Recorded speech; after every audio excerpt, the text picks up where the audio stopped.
Hi students, welcome to your new class. ഇന്നത്തെ class നമ്മൾ discuss ചെയ്യാൻ പോകുന്ന പ്രൊഫഷണൽ സ്കിൽസിനെ കുറിച്ചാണ്. അതായത് പ്രൊഫഷൻ എന്ന് പറയുമ്പോൾ നമ്മൾ ചെയ്യുന്ന തൊഴിൽ, അതിൽ നമ്മൾ കുറച്ചും കൂടി നമ്മുടെ വൈദഗ്ധ്യം അല്ലെങ്കിൽ കഴിവ്, അതിനെയാണ് പ്രൊഫഷണൽ സ്കിൽ എന്ന് പറയുന്നത്, അല്ലെങ്കിൽ പ്രൊഫഷണലിസം എന്ന് പറയുന്നത്. The skills depend on job position. ആ സ്കില്ല് എങ്ങനെ ഉണ്ടാവുന്നത്? നമ്മുടെ ജോബിൻ്റെ പൊസിഷനെ ബേസ് ചെയ്തിട്ട്, നമ്മുടെ എഡ്യൂക്കേഷൻ, നമ്മുടെ ഡിഗ്രീസ് ആൻഡ് ബിസിനസ് ഫീൽഡ്, ഇതിനൊക്കെ ബേസ് ചെയ്തിട്ടാണ് ആ സ്കില്ല് ഉണ്ടാവുന്നത്. ഇനി പ്രധാനപ്പെട്ട സ്കിൽസ് എന്തൊക്കെയാണ് ഒരു പ്രൊഫഷണലിന് വേണ്ടത് എന്നുള്ളതാണ് പറയുന്നത്. ഫസ്റ്റ് വൺ എന്ന് പറയുന്നത് കമ്മ്യൂണിക്കേഷൻ സ്കിൽ തന്നെയാണ്.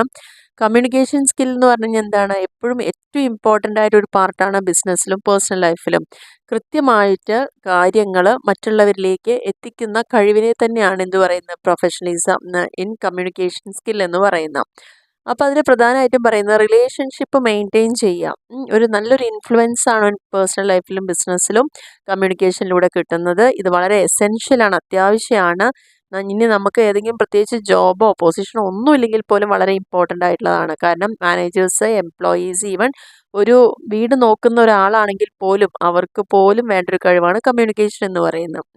നല്ല രീതിയിൽ സംസാരിക്കാനുള്ള കഴിവ്, കേൾക്കാനുള്ള ആ ഒരു കഴിവ്, നോൺ വെർബലായിട്ട് കമ്മ്യൂണിക്കേറ്റ് ചെയ്യാൻ പറ്റുക, സച്ച് ആസ് നമ്മുടെ ബോഡി ലാംഗ്വേജ് കൊണ്ട് ഒരു self confidence, respectful attitude to others, അങ്ങനെ എല്ലാം ഒരുപാട് ഫാക്ടേഴ്സ് ഈ ഒരു കമ്മ്യൂണിക്കേഷനിൽ വരുന്നുണ്ട് എന്നുള്ളതാണ് പറയുന്നത്. ഇനി ഇപ്പോഴത്തെ കാലഘട്ടത്തിലാണെങ്കിലോ വളരെ കോൺഫിഡൻറ്റ് കമ്മ്യൂണിക്കേഷൻ സ്കിൽസ് വളരെ എസെൻഷ്യലാണ്, അല്ലെങ്കിൽ വൈറ്റൽ ആണ് എന്നുള്ളതാണ് പറയുന്നത് പ്രൊഫഷണലിനെ സംബന്ധിച്ചോളം.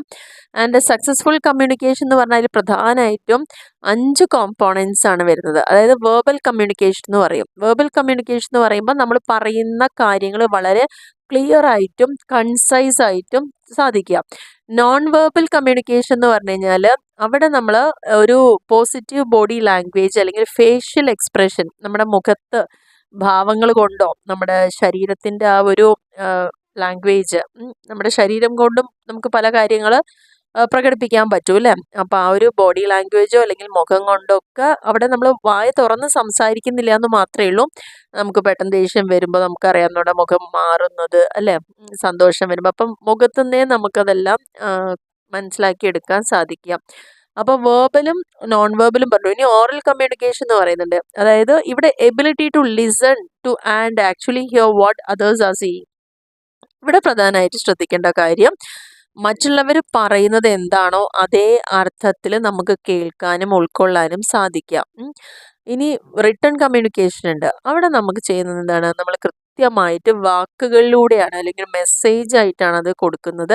റിപ്പോർട്ട് പ്രിപ്പയർ ചെയ്യുക and other types of document ഒക്കെ, ഇതെല്ലാം കമ്മ്യൂണിക്കേഷൻ്റെ പാർട്ടായിട്ട് വരാം. പിന്നെ വരുന്നതാണ് വിഷ്വൽ കമ്മ്യൂണിക്കേഷൻ. വിഷ്വൽ കമ്മ്യൂണിക്കേഷൻ എന്ന് പറഞ്ഞു കഴിഞ്ഞാൽ നമ്മൾ കൺവേ ചെയ്യാൻ ഉദ്ദേശിക്കുന്ന കാര്യത്തിന് പിക്ചേഴ്സിൻ്റെ സഹായത്തോ അല്ലെങ്കിൽ മറ്റുള്ള വിഷ്വൽ എയ്ഡ്സോ യൂസ് ചെയ്തുകൊണ്ട് കമ്മ്യൂണിക്കേറ്റ് ചെയ്യുക. ഇങ്ങനെ പ്രധാനമായിട്ടും 5 കോമ്പോണൻസ് ആണ് ഇതിൽ വരുന്നത്. ഇനി രണ്ടാമത്തെ സ്കില്ലാണ് ഡെസിഷൻ മേക്കിംഗ് സ്കിൽ എന്ന് പറയുന്നത്. ഡെസിഷൻ മേക്കിംഗ് സ്കിൽ എന്ന് പറഞ്ഞാൽ തീരുമാനം എടുക്കാനുള്ള കഴിവ്. പ്രധാനമായിട്ടും ഒരു എബിലിറ്റി ഒരു മാനേജർക്ക് വേണ്ടത് പേഴ്സണൽ ലൈഫിലും ഓർഗനൈസേഷൻ ലൈഫിലും തീരുമാനങ്ങൾ കൃത്യമായിട്ട് മുൻകൂട്ടി കണ്ടുകൊണ്ടും ഏറ്റവും നല്ലതും വളരെ ക്വാളിറ്റിയോടുകൂടി എടുക്കാനുള്ള കഴിവ് ഉണ്ടാവുക എന്നുള്ളതാണ്. നെക്സ്റ്റ് പോയിന്റിൽ പറയുന്നത് പ്രോബ്ലം സോൾവിങ് സ്കില്ലാണ്. പ്രോബ്ലം സോൾവ് ചെയ്യുക എന്ന് പറഞ്ഞാൽ എന്താ? എപ്പോഴും ഇവർ ഒരു കമ്പനിയിൽ different types of problems face ചെയ്തുകൊണ്ടിരിക്കുക. എംപ്ലോയീസിൻ്റെ ഭാഗത്തുനിന്നും മാനേജ്മെൻറ്റിൻ്റെ ഭാഗത്തുനിന്നും, അതൊക്കെ ആ ഒരു ജോബിൻ്റെ ഭാഗമായിട്ടുണ്ടാവുന്ന പ്രോബ്ലംസാണ്. അതിനെയൊക്കെ നല്ല രീതിയിൽ ടാക്ട് ചെയ്യാൻ കഴിവുണ്ടായിരിക്കുക, അല്ലെങ്കിൽ സോൾവ് ചെയ്യാനുള്ള കഴിവുണ്ടാവുക. നെക്സ്റ്റ് പോയിന്റിൽ പറയുന്നത് ലീഡർഷിപ്പ് സ്കില്ലാണ്. ലീഡർഷിപ്പ് സ്കിൽ എന്ന് പറഞ്ഞു കഴിഞ്ഞാൽ ഏതൊരു കാര്യവും മുൻ നിന്നിട്ട് നടത്തി വിജയിക്കാനുള്ളൊരു കഴിവ് അല്ലേ? നേതൃത്വം കൊടുക്കുക എന്നുള്ളതാണ് പ്രധാനമായിട്ടും. ഏറ്റവും ടോപ്പ് ക്വാളിറ്റി തന്നെയാണ് ലീഡർഷിപ്പ് സ്കിൽ എന്ന് പറയുന്നത്. ഇങ്ങനെയുള്ള എംപ്ലോയീസിനെയാണ് കൃത്യമായിട്ട് കമ്പനീസ് ഇൻ്റർവ്യൂയിലൂടെയൊക്കെ എടുക്കുക ഏറ്റവും കൂടുതലായിട്ട്. Who can supervise and direct other workers. ആർക്കാണോ സൂപ്പർവൈസ് ചെയ്യാനും മറ്റുള്ള വർക്കേഴ്സിന് ഡയറക്ഷൻ കൊടുക്കാനുള്ള എബിലിറ്റി ഉള്ളത്, അത് തന്നെയാണ് ലീഡർഷിപ്പ് എന്ന് പറയുന്നത്. ഒരുപാട് എബിലിറ്റീസ് ഇതുമായിട്ട് കമ്പൈൻ ചെയ്തിട്ടാണ്. ടു മോട്ടിവേറ്റ് ചെയ്യണം, ഇൻസ്പയർ ചെയ്യണം, പുതിയതായിട്ടുള്ള കാര്യങ്ങൾ ക്രിയേറ്റ് ചെയ്യുക, അതൊക്കെ ലീഡർഷിപ്പിൻ്റെ ഭാഗമായിട്ടാണ് വരുന്നത്. ഇനി നെക്സ്റ്റ് പറഞ്ഞിരിക്കുന്നത് ഇൻ്റർപേഴ്സണൽ സ്കിൽസ് ആണ്. ഇൻ്റർപേഴ്സണൽ സ്കിൽ എന്ന് പറയുന്നത് എന്താ? മറ്റുള്ള വ്യക്തികളുമായി ഇടപഴകാനുള്ള കഴിവ് എന്ന് പറയുന്നത്. അതായത് people skills includes the ability to build and maintain relationship. കണ്ടോ, മറ്റുള്ള നമ്മുടെ ഒപ്പം വർക്ക് ചെയ്യുന്ന ഏത് തലങ്ങളിലുള്ള ആളുകളായിക്കോട്ടെ, അതായത് ഹയർ ലെവൽ മുതൽ ഏറ്റവും ലോവർ ലെവലിലുള്ള ആളുകളുമായിട്ട് നമുക്ക് മിങ്കിൾ ചെയ്യാനുള്ള, നല്ല രീതിയിൽ പെരുമാറാനുള്ള ഒരു കഴിവ് ആൻഡ് അവരുമായി നല്ലൊരു കോർഡിനേഷൻ ഉണ്ടാക്കിയെടുക്കുക. Use diplomacy, ability to give and receive constructive criticism. കൃത്യമായിട്ട് എല്ലാവരിലേക്കും കാര്യങ്ങൾ എത്തിക്കാനും തിരിച്ച് റിസീവ് ചെയ്യാനും അവരുമായിട്ട് സഹിഷ്ണുതാ മനോഭാവത്തോടു കൂടി ടോളറേറ്റ് ചെയ്ത് പോവാനും റെസ്പെക്റ്റ് ചെയ്യാനും മറ്റുള്ള ആൾക്കാരുടെ ഒപ്പീനിയൻസിനെ കേൾക്കാൻ തയ്യാറാവുക, അതിനെ നമ്മൾ റെസ്പെക്റ്റ് ചെയ്യുക അല്ലെങ്കിൽ എംപതൈസ് ചെയ്യുക എന്നുള്ളതൊക്കെയാണ് അവിടെ പ്രത്യേകിച്ച് വേണ്ട ഒരു കഴിവ്. നെക്സ്റ്റ് പറയുന്ന ഓർഗനൈസേഷണൽ സ്കില്ലാണ്. അതും ഇതേപോലെ തന്നെ ഇമ്പോർട്ടൻ്റ് ആയതൊന്നാണ്. കാരണം ആർക്കെങ്കിലും നല്ലൊരു പ്രൊഫഷണൽ ആവണമെന്നുണ്ടെങ്കിൽ തീർച്ചയായിട്ടും അവർ ഓർഗനൈസ്ഡ് ആയിരിക്കണം, ഫോക്കസ് ആയിരിക്കണം അവരുടെ പ്രൊജക്റ്റിൽ എന്നുള്ളതാണ് പറയുന്നത്. Organisation skills needed in the work place can include general planning. അതിൽ പ്രധാനമായിട്ടും കോമൺ ആയിട്ട് പ്ലാൻ ചെയ്യുക, കോർഡിനേറ്റ് ചെയ്യുക, നമ്മുടെ റിസോഴ്സിനൊക്കെ മീറ്റിംഗ് ഡെഡ് ലൈൻസ് ഒക്കെ കൊടുക്കുക. നെക്സ്റ്റ് പോയിന്റിൽ പറയുന്നത് ടൈം മാനേജ്മെൻറ്റ് സ്കിൽസ് ആണ്. ടൈം മാനേജ്മെൻറ്റ് സ്കിൽ എന്ന് പറഞ്ഞാൽ എന്താ, ഏതൊരു കാര്യവും വിത്തിൻ ടൈം പീരീഡ്, നമുക്കൊരു സമയം ഉണ്ടാവും, ആ സമയത്തിനുള്ളിൽ അത് വൈദഗ്ധ്യത്തോടു കൂടി ചെയ്യുക എന്നുള്ളതാണ്. അല്ലാതെ ഏതെങ്കിലും ഒരു കാലത്ത് കംപ്ലീറ്റ് ചെയ്യുക എന്നുള്ളതിൽ അർത്ഥമില്ല. ഗുഡ് ടൈം മാനേജ്മെൻറ്റ് സ്കിൽ എന്ന് പറഞ്ഞു കഴിഞ്ഞാൽ കൃത്യമായി സമയത്തിനെ കൺട്രോൾ ചെയ്യുക എന്നുള്ളതാണ് അവിടെ ഉദ്ദേശിക്കുന്നത്. അതും നല്ല ക്വാളിറ്റിയോട് കൂടിയിട്ട് മെയിൻറ്റെയിൻ ചെയ്യുക, ഒരു ബാലൻസ് അവരുടെ വർക്കും പേഴ്സണൽ ലൈഫും ഫാമിലി ലൈഫ്സും ഒക്കെ ആയിട്ട് മെയിൻറ്റെയിൻ ചെയ്തു പോകാൻ പറ്റുക. ഓക്കെ, ഇനി നെക്സ്റ്റ് പറഞ്ഞിരിക്കുന്നത് സ്ട്രെസ് മാനേജ്മെൻറ്റ് സ്കില്ല്. ഏതൊരു ജോബ് ചെയ്യുമ്പോഴും അതിൻ്റേതായിട്ടുള്ള ഒരുപാട് ബുദ്ധിമുട്ടുകൾ അവർ ഫേസ് ചെയ്യേണ്ടതായിട്ട് വരുന്നുണ്ട് ഏതൊരു ജോബിനും. അപ്പം നല്ലൊരു പ്രൊഫഷണൽ ആണെങ്കിൽ ഒരിക്കലും അവർ എന്ത് ചെയ്യുന്നില്ല, അവരുടെ ജോബിൻ്റെയോ ടാസ്കിൻ്റെയോ സ്ട്രെസ് ഒന്നും അവരെ ഇൻഫ്ലുവൻസ് ചെയ്യരുത് എന്നുള്ളതാണ് പറയുന്നത്. ആ ഒരു സ്ട്രെസ്സിനെ കൺട്രോൾ ചെയ്യുന്നതിൽ ബുദ്ധിമുട്ടുണ്ടെങ്കിൽ അതിനുവേണ്ടി ഒരുപാട് വേയ്സ് ഉണ്ട്, ടൂൾസ് ഉണ്ട്, ടെക്നിക്സ് ഉണ്ട്. അതൊക്കെ ആ സ്ട്രെസ്സിനെ നമുക്ക് മാനേജ് ചെയ്യാനും റെഡ്യൂസ് ചെയ്യാനും ഒക്കെ സാധിക്കുന്നു എന്നുള്ളതാണ് പറയുന്നത്.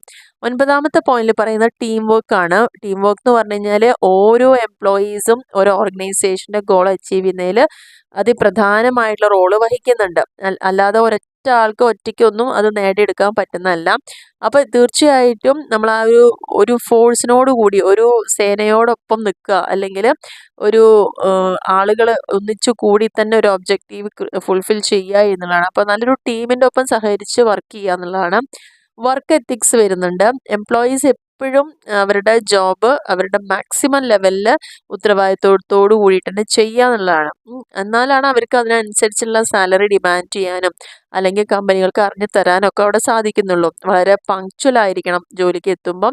നമ്മൾ കൃത്യനിഷ്ഠ പാലിക്കുക, മീറ്റിംഗ് ഡെഡ് ലൈൻസ് എല്ലാം പാലിക്കുക, and work is error free ആയിട്ട് ചെയ്യുന്ന ജോലികളെല്ലാം തെറ്റുകൂടാതെ ചെയ്യുക.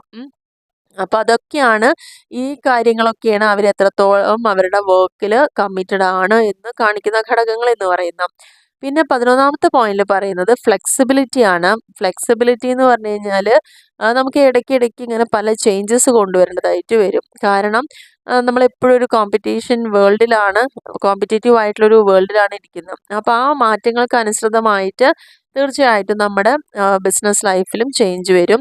അങ്ങനെയാണെങ്കിൽ flexibility allows people to adapt successfully to changing situation and environment. നമ്മൾ ഒരിക്കലും പ്ലാൻ ചെയ്താൽ ഒരു കാരണവശാലും അത് മാറ്റില്ല എന്ന് പറയാൻ പറ്റില്ല. കാരണം നമ്മുടെ എൻവയോൺമെൻറ്റ് സഡൻ ചേഞ്ചസ് വന്നുകൊണ്ടേയിരിക്കുകയാണ്. അപ്പോൾ ഓരോ ബിസിനസ്സിനും അത് കൃത്യമായിട്ട് കോമ്പീറ്റ് ചെയ്ത് പോകണമെങ്കിൽ ആ കാലത്തിനനുസരിച്ചുള്ള മാറ്റങ്ങൾ ഉൾക്കൊണ്ടേ മതിയാവുള്ളൂ. അപ്പോൾ ഇത്രയും സ്കില്ലാണ് പ്രധാനമായിട്ടും ഒരു പ്രൊഫഷണൽ നേടേണ്ട സ്കില്ലുകൾ. 11 പോയിന്റുകൾ ഡിസ്കസ് ചെയ്തിട്ടുണ്ട്. വളരെ ചെറിയൊരു ടോപ്പിക്കാണ്, എല്ലാവർക്കും ക്ലിയർ ആയി എന്ന് വിചാരിക്കുന്നു. Okay, thank